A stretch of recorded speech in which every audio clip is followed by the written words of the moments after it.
Share ko sa inyo yung Honey's reviews ko, feedback ko dito sa Benefit Cafe 21 in 1 coffee mix. Every morning umiinom ako nito pagkagising ko and tuwing gabi rin umiinom ako.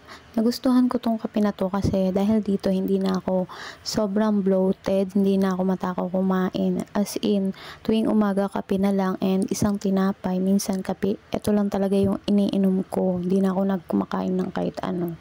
Pero minsan sinasabayan ko lang siya ng isang tinapay. So, yun nga mga Mars, na-experience ko dito, gumanda yung skin ko, nag-glow, and napansin ko rin na hindi ako bloated. And mga Mars, natulungan nga rin ako nito para malabanan yung stress. Ayan.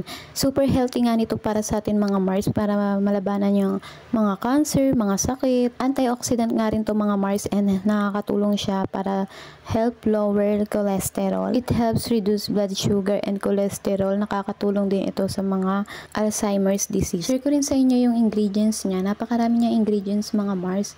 Meron nga siyang moringa flakes, non-dairy creamer and coffee, stevia, sodium ascorbate, vitamin C and glutathione, marine collagen and L-carnitine, grapeseed extract and acai berry, Garcinia cambogia.